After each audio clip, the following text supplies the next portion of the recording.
¿Qué tal? ¿Cómo están? Bienvenidos a Jueves de Caretas. Tenemos una nueva edición impresa. Como saben, nosotros tenemos ahora una frecuencia quincenal o cada 2 semanas, cada 2 jueves, como quieran, como lo prefieran. Y tenemos esta carátula de Somos Legión, donde aparece el presidente Pedro Castillo en una composición fotográfica, expresidente, hay que recordarlo. Afortunadamente, Pedro Castillo en una composición fotográfica como un minero ilegal. ¿Qué pasa con los mineros ilegales? Se ha hablado casi como de cajón, ¿no? De la presencia de los mineros ilegales en la actual crisis. Pero ¿sabían ustedes que los mineros ilegales en el país suman aproximadamente, entre informales y legales, 500.000?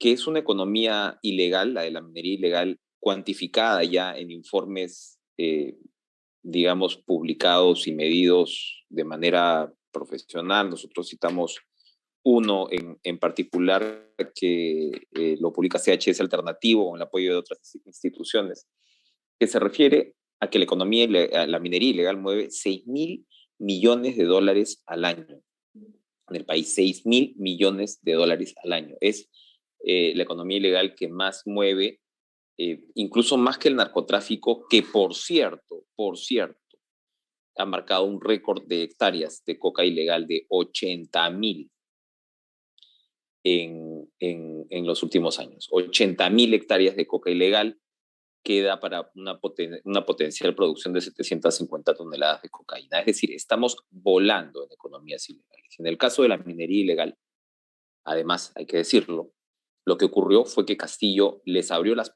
puertas. Hubo una ley, ojo, donde ahí sí participó todo el Congreso, que amplió la formalización de la minería, de esta minería, por 3 años más. O sea, es decir, tú podías seguir explotando de manera ilegal sin rendirle cuentas a nadie, sin que la fiscalía te pueda investigar, hasta el año 2024.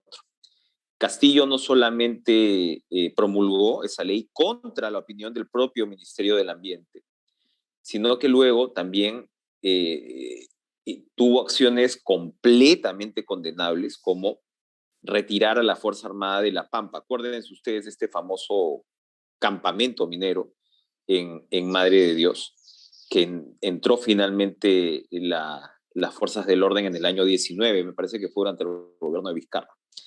Y claro, era una tierra de nadie, donde uno dice además, claro, sí, minería ilegal, oiga, minería ilegal atrae además a todo, no solamente hace daño al medio ambiente, ¿no? A diferencia de la minería formal, establecida, que cumple con todos los estándares y las regulaciones del caso. No solo le hace un tremendo daño al medio ambiente, sino que además eh, no paga impuestos. O sea, más millonarios, porque son millonarios de economía negra. Cuando hablamos de los mineros no informales, se piensa pues en el minerito con su pico y su pala. Estamos hablando en muchos casos de personas o de empresas ilegales, en realidad, emprendimientos que trabajan con volquetes, con maquinaria pesada y que ganan mucha plata, muchísima plata. Castillo les abrió las puertas a ellos, permitió que La Pampa vuelva a configurarse. Trata de personas, abuso sexual de menores, ¿no? Estamos hablando de todo esto, de una tierra sin ley. Y lo que ha pasado, según la información de inteligencia que hemos recogido, es que a todo este sector, rápidamente, apenas se da el golpe de Castillo, los movilizadores les advierten que todas estas prebendas se iban a perder con el nuevo gobierno. Entonces, no es casual, ¿no? Que la señora Navarro, que estaba acompañada con este señor Camilo Jara Mamani, el caso de Camilo Jara Mamani se ha detectado que son casi 80.000 soles los de inyección económica que él tuvo para repartir. Y casi todo esto proviene de Madre de Dios. Esto se ve, evidentemente, pues está multiplicado. Y sin duda es un factor que explica en buena medida la continuidad de las protestas. Ahora bien, hay, y es lo que vamos explicando en la nota, hay también voces que están diciendo, oiga, de repente el gobierno debería negociar quizás incluso en perfil bajo, con los mineros ilegales, porque claramente el minero ilegal es un poder fáctico en el Perú de hoy. Y en el Perú de hoy las economías ilegales y negras hicieron de las suyas durante el gobierno de Castillo. Castillo era un aliado de estas economías. Y a esto se suma, por supuesto, el trágico asesinato de 7 policías en el Braim, en la zona de la Convención en el Cusco, la semana pasada por parte de fuerzas narcoterroristas. Narcoterroristas, o sea, ahora hay quienes se ofenden si se dice una cosa, si se dice otra. Bueno, es gente que tiene formación senderista, que viene de ahí. Caretas a lo largo de los años incluso ha publicado trabajos como el de los pioneritos, que ahora el comandante Carlos era un pionerito que lo mostramos en una carátula que además hoy recordamos después de todos estos años, ¿no? No hay que hacerse pues el sonso tampoco a partir pues de la corrección política. Por acá vemos a ver si lo tengo por acá. No se ve muy bien, pero bueno, lo pueden ver en la edición impresa, que es que como esto está desenfocado, hay que realmente acercarlo. A ver, vamos realmente a acercarlo. No, he fracasado miserablemente. He fracasado miserablemente una vez más en el uso de la tecnología. Pero ahí está el pionerito Carlos, que ahora es el comandante Carlos, a quien se le atribuye el asesinato de estos policías. Entonces, esto es serio, ¿no? Lo que significó el gobierno de Castillo, entre muchas otras cosas, un apocalipsis, una pandemia, digo yo, en el sector público, ¿no? Un arrasamiento del Estado que nos estamos enterando un poquito a cuentagotas. El gobierno debería ponerse las pilas y entregar un inventario un poco más completo de los daños que se han encontrado en el aparato público, ¿no? Nos vamos, como digo, enterando por aquí en el MTC, por aquí en el sector salud, por aquí en educación, que ha salido también el actual ministro a hablar del tema.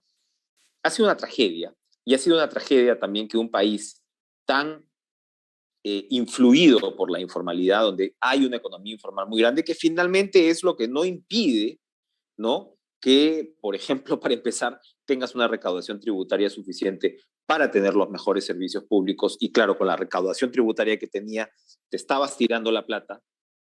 Eso ha pasado antes, sí, claro, ha pasado antes, pero no ha pasado a los niveles que hemos tenido con Castillo. Es iluso, yo no entiendo por qué hay esta suerte por default, ¿no? De una especie de defensa de un régimen que ha sido absolutamente desastroso para el país.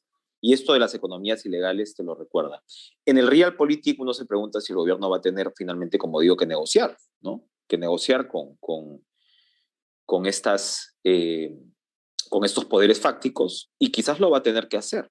Quizás le van a tener que decir a los mineros ilegales, oye, lo que has ganado con Castillo no lo vas a perder, o negociemos de tal o cual forma. Porque evidentemente las protestas tienen, pues, de todas maneras, este, este sustento, ¿no? Y negarlo es francamente ingenuo. Más allá, como hay que repetir, ¿no? Siempre ya se ha convertido en una suerte de muletilla de repetir, más allá de las justas demandas que por supuesto muchas personas tienen, y que no por ser muletilla deja de ser verdad.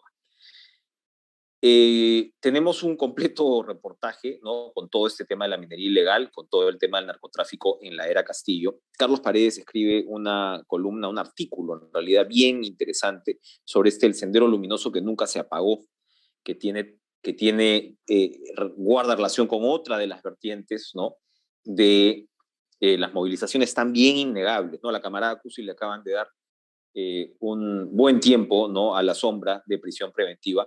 Pero lo que Carlos explica, con datos a la mano, además, es cómo Cusi es uno, pues, de los, a ver, en total, ahorita hay 256 delincuentes de Sendero Luminoso en la cárcel, 256. Pero en un momento llegaron a ser 10.377. ¿Ya? En total, entre merretistas y senderistas han sido escarcelados 11.386. Lo que Paredes argumenta muy bien en su nota, muy dateada, además con el nombre de los senderistas que han sido capturados previo a esta joven Stephanie Jazmín Alanya Chumbes, de 31 años. Se ha visto previo a esto y previo incluso al golpe de Castillo, capturas de mandos senderistas que expresan el relevo generacional. Es decir, has tenido a estos 10.000 escarcelados, poquito más de 10.000 escarcelados senderistas. Otros han muerto, por supuesto, ¿no? Pero el grueso, ¿no? El grueso ha cumplido su pena. Carlos también presenta un desagregado, ¿no? De las razones por las cuales han salido. Y claro, lo que ves y cualquiera que haya estado cerca al senderismo, que lo haya investigado de manera, sea académica o en nuestro caso, de manera periodística, ¿no? Y has estado de alguna manera no solamente de cerca a la doctrina, sino a los propios senderistas, te darás cuenta claramente que es una formación muy particular.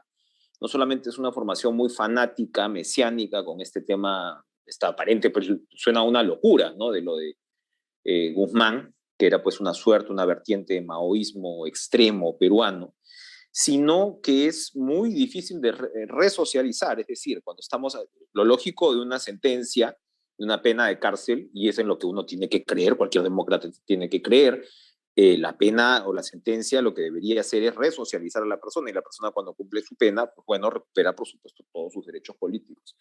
Todo eso puede ser cierto para los senderistas, pero lo que sí queda en un gran signo de interrogación es la capacidad de resocialización de un número importante de ellos. Cusi es un ejemplo. Cusi está 9 años presa y sale más fanatizada y más ideologizada que nunca probablemente, ¿no? Y ahora está presa en vinculación con las protestas. Ojo, otra vez, no digo todas las protestas, pero negar, ¿no? Negar el tema, la influencia de la minería ilegal, del narcotráfico, de intereses como los de el neosenderismo, como los llama Paredes, es, vuelvo a repetirlo, iluso.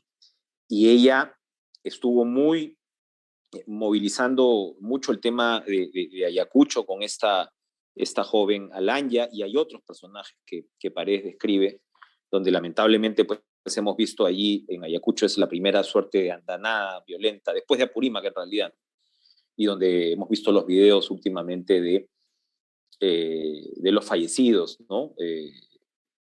Muertos en muchos casos pues, por las Fuerzas Armadas, y por supuesto se tendrán que establecer responsabilidades individuales, porque las Fuerzas Armadas tienen un ámbito para operar, y por supuesto hay que estar pendiente de eso. Pero también ocurrió en Ayacucho que prácticamente la cosa prácticamente se detuvo después de la detención de Cusi y compañía. Cusi, que está muy ligada, en Caretas lo hemos sacado también antes, a Iber Maraví, el primer ministro de Trabajo de Castillo, el que al toque legalizó a la FENATE, que es un sindicato que expresa la convergencia de las dos facciones magisteriales que estaban vinculadas con Sendero Luminoso. Otra vez, o sea, cegarse ante la realidad, y por supuesto, claro, Castillo fue una especie de pivote, de Frankenstein, probablemente porque venía de Perú Libre, ya sabemos que era de Perú Posible, ya sabemos que era un oportunista, ya sabemos cómo operó en el gobierno, pero fue una pieza funcional. Él viene como candidato de Perú Libre porque es el hombre de FENATE, es el hombre que había dirigido la huelga magisterial y que hace converger a estas dos facciones del magisterio para llegar al FENATE, al cual legaliza de inmediato, al día siguiente de asumir su gobierno, con la firma de Iber Maraví, que es quien colabora con la camarada Cusi. Necesitamos, digamos, pensarla más para darnos cuenta de los elementos que aquí están en juego. Tenemos una nota bastante interesante también de la Corte Penal, ¿no? Porque todo el mundo, hay muchos pues, que dicen, no, es que Dina no renuncia porque se va a ir presa, ¿no? Lo dice Susel Paredes, lo dice Marianela Ledesma, y te hablan entonces de la justicia supranacional. Ya, ok, nos duelen a todos los muertos, nos duelen tremendamente. Duque en Colombia se fue por los 80 muertos del estallido social, esa es otra, ¿no? Hay estallidos sociales en los últimos años en América Latina casi todos los años, ojo, ¿no? Los que quieren también decir, el Perú es un paria, oye, miren un poquito lo que sucede alrededor, ¿no? Y eso es lo que pasa con el tema de Duque. Le han presentado una demanda hace 2 años, un senador bastante influyente en Colombia, que entiendo que ahora trabaja con Petro, que es Fernando Cepeda, hijo de un líder además asesinado. Y bueno, la Corte Penal hasta ahora no responde. En el caso de Piñera, donde también le presentaron una demanda ante la Corte Penal, por ahí fueron aproximadamente 30 y pico muertos, pero miles de heridos, porque además hubo un uso indiscriminado hay trabajos periodísticos muy interesantes que hablan incluso de cuánta gente se quedó ciega. Bueno, y la Corte Penal dijo no, archivó a los 6, 7 meses esta denuncia. Es decir, la justicia supranacional, ¿no? Movernos con ese cuco ante un presidente que finalmente ha sido el objeto de una sucesión democrática. Boluarte no lo pidió, más allá de sus evidentes errores. Ella no pidió esta presidencia, ella no la buscó, ¿no? Entonces, siempre llama la atención cómo en el Perú a la democracia rápidamente, ¿no? Muchos son bien agilitos para irse con todo contra esa democracia que por supuesto está bajo asedio, que por supuesto es un gobierno débil, que por supuesto ya sabemos todo lo que pasa detrás, que hay gente que cree que Castillo no golpeó, sino que lo golpearon. Pero la justicia supranacional toma mucho en cuenta eso, que estés finalmente en medio de una democracia que nos quiso arrebatar Castillo. Democracia que hay que recordarlo siempre y por eso somos un poquito tercos en la materia de volver con Castillo en este caso a una carátula, porque no hay que olvidar lo que significó Castillo y la intención que él tenía. Por cierto, tenemos también una nota de su abogado, Zaffaroni, que es todo un personaje, ¿eh? Fue juez durante la dictadura militar en Argentina y las madres de la Plaza de Mayo lo acusaron de ser completamente funcional a la dictadura porque no tuvo ninguna sentencia contra las atrocidades que se propiciaron en la dictadura militar.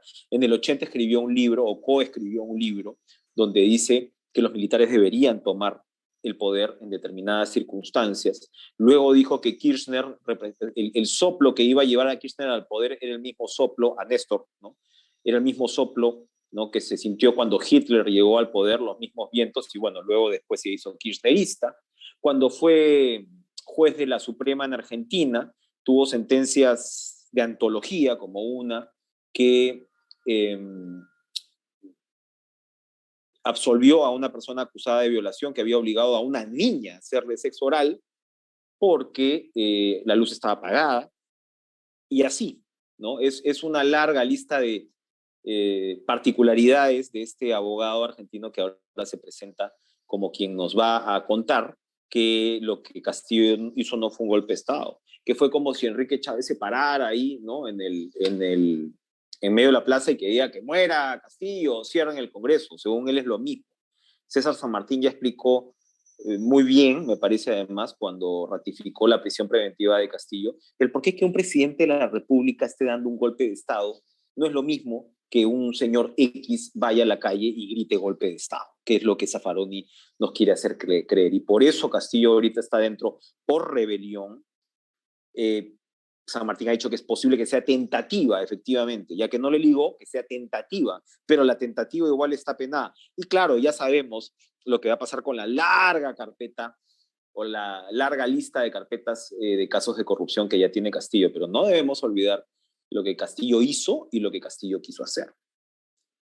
Eso lo vamos a recordar siempre en caretas, más allá de todas, ¿no? Las tendencias que van, y siempre vamos a recordar lo que es Sendero, ¿no? No exageramos su importancia, no estamos evidentemente, ¿no? En 1985, ni siquiera en 1990, evidentemente, pero sí sabemos que este tema de la resocialización es muy complicado con los senderistas, que ahí están todavía, que han cambiado de tácticas, han cambiado de métodos. Yo he estado en penales, cualquiera que haya cubierto esto y haya estado en penales, yo estuve en penales con Maritza Garrido Leca y quienes estaban con ellas, y son absolutamente adoctrinadas, y eso no se va a ir así nomás, hay que reconocerle el éxito a Abimael Guzmán en su adoctrinamiento y su mesianismo desenfrenado. Carlos Jaico nos da un adelanto, ¿no?, de su libro Gabinete en la Sombra, y Carlos Jaico también coincide mucho en esta perspectiva de cómo esto fue siendo preparado. Pero bueno, más allá de todo, tenemos una objeción importante de artistas reconocidos, ¿no?, como Alejandro Alaiza, Marco Olivera, Enrique Polanco, Piero Quijano, Lali García Almeida, que objetan lo que ya comenzamos a ver aparentemente pues de la política de la de la nueva alcaldesa, un informe sobre los 61 años de La Molina que vale la pena leer porque su alcalde no solamente entra más en el tema del muro, el llamado muro de la vergüenza, sino que otras temáticas y temas. Él dice que se está preparando en realidad con el gobierno y con la alcaldía de Lima un túnel que va a ir de Miraflores a La Molina en 5 minutos. Por cierto, lo monitor a los amigos de La Molina, ellos ya lo saben, pero hay que recordarlo, ha cambiado el tráfico, ¿no? en la zona. Una nota muy interesante con Rodrigo Fresán, el escritor argentino de JJ Maldonado, ya entrando en nuestra área cultural. En fin, un especial de maestrías, un especial de maestrías y de cursos de especialización, donde especialmente además Elsa Galarza de la Universidad del Pacífico nos habla del tema de gestión pública. Otra tragedia de Castillo, ¿no? Otra tragedia de Castillo. Se estaba destruyendo la gestión pública a pasos agigantados y ahora lo que vamos a necesitar es revertirla. Pero no, todos los gobiernos han sido iguales, según, ¿no? Algunos acuciosos de hoy. Nuestro ellos y ellas, divertido como siempre, fresca nuestra sección de sociales. Unas fotos muy buenas de Mario Vargas Llosa recibiendo o haciéndose parte de la Academia Francesa que no han visto en otros lados y más. Es una edición, como siempre, que como les reitero, la hacemos con mucho cariño, con mucho sentido de patria, más que nunca hoy, y los invito a leerla siempre en papel, como se debe en este caso. Gracias por escucharme en este Jueves de Caretas y ya nos vemos.